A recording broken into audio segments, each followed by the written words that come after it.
Voilà mes chers amis, chers parents, vous savez que nous sommes à la fin du deuxième trimestre de l'année, Baruch Hashem, une très belle année. C'est peut-être l'occasion de remercier tous les professeurs, Rav Levi à leur tête pour tout ce qu'il fait au quotidien.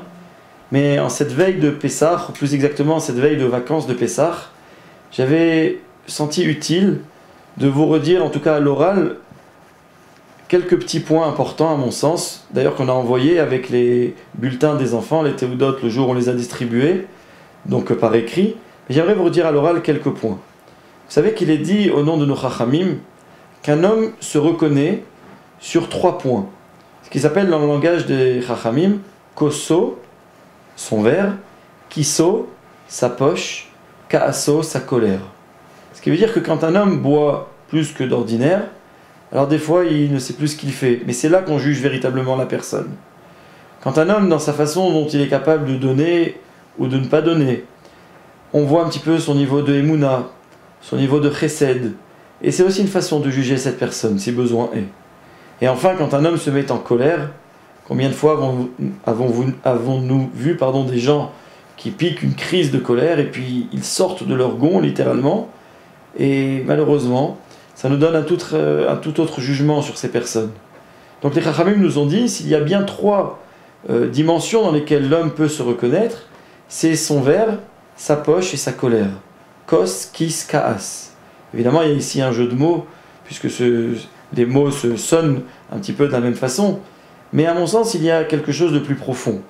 C'est de comprendre que dans ces 3 situations, l'homme se retrouve en réalité face à lui-même.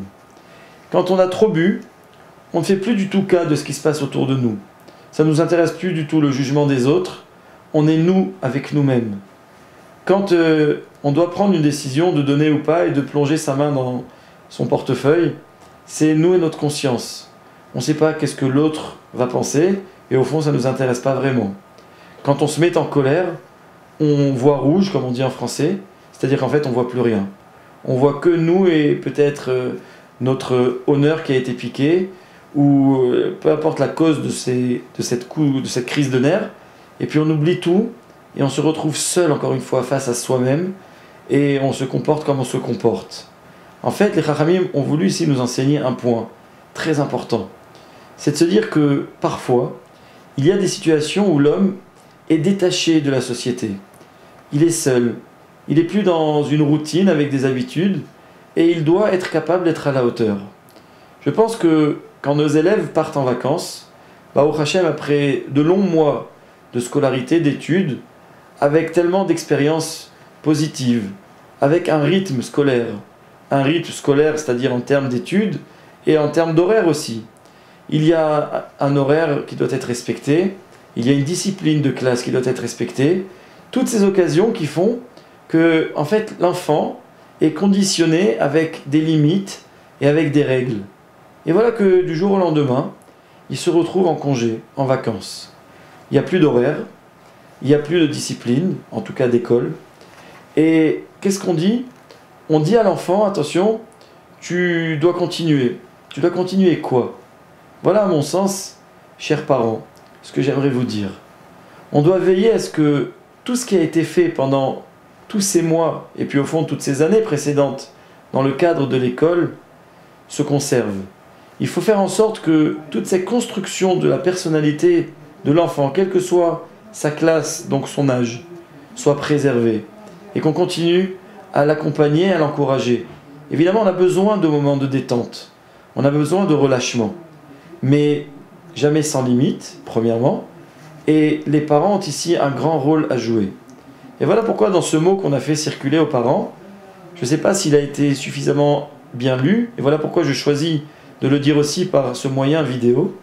J'aimerais ici vous donner quelques hamlatzot, c'est-à-dire quelques conseils pratiques, pour essayer vraiment de conserver ce niveau atteint par l'enfant, pour que Bezrat Hashem il puisse revenir après les fêtes à l'école et continuer sur cette magnifique lancée.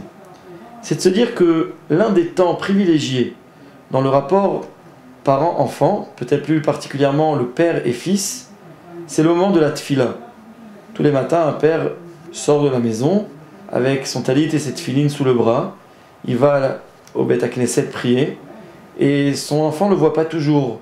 puisque l'enfant, soit il dort, soit il est déjà levé, mais en tout cas, c'est le rythme du père. Et voilà que l'enfant est en vacances maintenant, et qu'une occasion s'offre à nous de lui faire partager notre univers. Qu'il voit combien, dans la vie, j'ai un lieu fixe de tfila, j'ai un horaire fixe de tfila. L'enfant se fera une joie de se lever tôt pour accompagner son papa à la prière. Et puis en plus, il verra comment son papa prie, avec quel kavana, avec quel empressement. Il verra comment son papa ne se laisse pas distraire. Et tout ça procède du chinour que nous devons donner à notre enfant. Si c'est vrai pour Shacharit, évidemment, c'est vrai pour Mincha et Arvit. L'enfant voit combien la tfila est un moment important, est un moment de choix dans le rapport entre l'homme, donc son père, et Akadosh Baruch Hu. Donc je pense que c'est un point, le premier, qui me semble capital, pendant les semaines qui nous attendent de vacances, de faire en sorte, même si des fois l'enfant veut se lever un peu plus tard, c'est pas grave, peut-être que le parent doit un petit peu renoncer à sa tfila honnête, ou à sa tfila à 7 heures, pour se dire, je suis dans le chinour de mes enfants. Ça a un prix, c'est des fois celui de rendez-vous qui sont décalés, ou celui de rendez-vous raté s'il faut, mais c'est le prix de l'éducation de nos enfants. Deuxième point pour moi qui me semble important, capital, c'est celui de l'étude. Il faut dès le premier jour de vacances fixer avec l'enfant un temps, quelle que soit sa durée, mais qu'il soit fixe, de chavruta, d'étude avec l'enfant. Même si on pense ne pas avoir le niveau. Souvent j'entends les parents qui me disent « mais je sais pas, mon fils il étudie de la Gemara, j'ai pas eu le mérite d'apprendre. » Eh bien c'est pas grave. Dites à votre fils, tu sais quoi? Pendant ces vacances, je vais être ton élève. Vous savez l'importance que vous lui donnez? Vous savez ici la place que vous lui faites? Eh bien l'enfant attendra qu'une chose toute sa journée. C'est le moment où vous rentrez du travail, que ce soit en fin de journée ou bien des fois que vous preniez une pause. Pour cela, ça vaut la peine. Pour être réservé entièrement à votre enfant. Évidemment, on coupe les téléphones, on se met dans un endroit où on ne sera pas distrait, dans un bêta midrash, c'est encore mieux, mais dans un endroit où on sait que quoi qu'il en soit, je suis dans un moment de choix avec mon fils. Attention, il vaut mieux réserver moins de temps, mais qu'il soit entier et intouchable, que vouloir en faire plus et de s'impatienter. Et au bout d'un moment, de regarder ses SMS et de se dire « Oula, mon fils, je dois partir, j'ai un rendez-vous ». Vous ne savez pas la déception que ça peut occasionner, et surtout l'exemple que vous montrerez à votre enfant qu'au fond, peut-être que ce qu'il fait tout au long de l'année, c'est ça, c'est son étude, c'est peut-être pas très important pour vous. Alors ici, je pense que ce point-là, c'est pas moins important que la tfila, c'est un temps d'étude qui soit fixe, qui soit respecté et qui soit de qualité. Je pense que après tout cela, il y a la place de l'enfant dans la maison, garçon ou fille. Il faut les associer aux préparatifs de Pessah. Les préparatifs, c'est d'abord le technique, c'est du ménage, c'est des courses, c'est déplacer des choses, mais je pense qu'il y a un aspect aussi de mitzvah. Si vous avez la chance de pouvoir vous rendre à Mea Shearim et d'essayer d'entrer dans une fabrique de matzot, ou si vous connaissez autour de vous des keilot qui en fabriquent, vous imaginez pas ce que ça fait à l'enfant de venir avec vous et participer à la fabrication des matzot.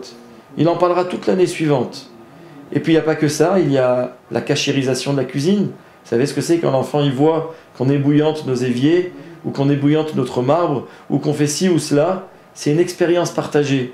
Combien de fois j'ai entendu des parents qui disaient « Une fois que j'aurai couché tous les enfants, je préfère le faire tard quand je suis tout seul. » C'est une occasion ratée de faire de l'éducation.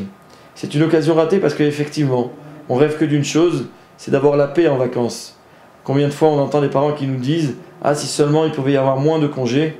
N'oublions jamais qu'en Israël, d'abord, il y en a beaucoup moins qu'en France.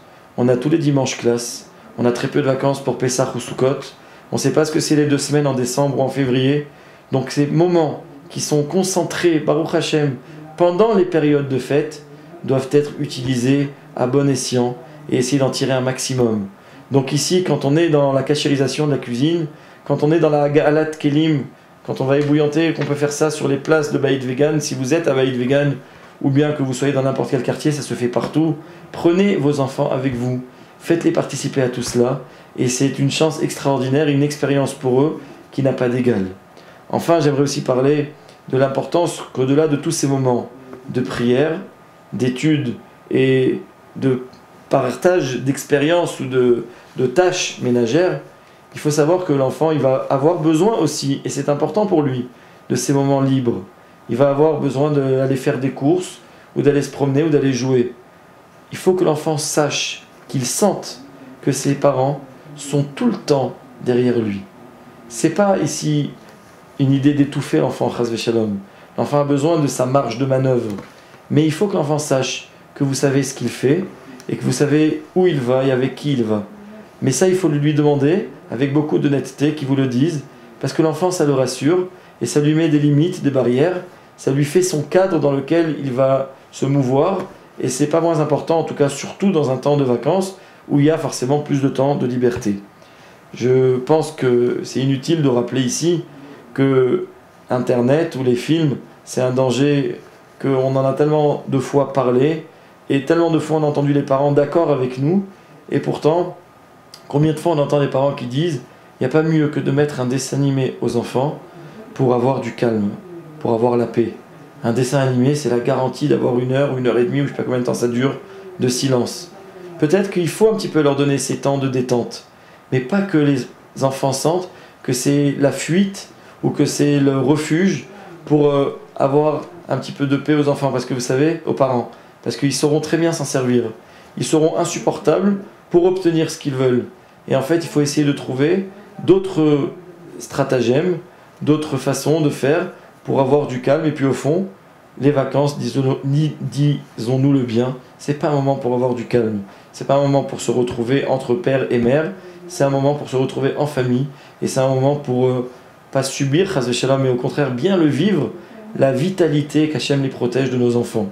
Et enfin, les vacances, c'est aussi beaucoup de dangers. Des dangers quand des enfants sont en vélo dans la rue, quand des enfants vont manipuler des produits ménagers des fois dangereux, quand on va demander à un enfant de grimper sur une échelle pour aller chercher quelque chose en haut d'une armoire. Notre ishtadlout à nous, c'est d'essayer de faire en sorte de les protéger un maximum, en tout cas de ne pas les exposer à des choses qui pourront, chas v'shalom, leur faire du mal. Tout faire pour qu'ils soient en mamash sécurité spirituelle et matérielle. Je suis confiant, puisque je sais combien les parents, pour eux, l'éducation de leurs enfants, c'est quelque chose d'essentiel. Si on fait attention de bien acheter des costumes qui vont bien à leur taille et des chemises qui leur vont dans les couleurs et dans leur taille, disons-nous que faire en sorte que l'éducation de nos enfants spirituels leur sied et leur aille comme il faut et participe à leur éducation, mais à leur évolution spirituelle. Et comme on le dit toujours, c'est pas qu'une évolution spirituelle, c'est la construction de leur personnalité, leur équilibre tout entier. Ils ont besoin de parents qui soient présents, attentifs, vigilants, soucieux d'être toujours à l'affût des moindres dangers et veiller à ce que leurs enfants grandissent mamash dans le bien. C'est le souhait que je puis formuler pour tous les parents. Et évidemment, vous souhaitez à tous Pessar Kasher Vesameach. À bientôt.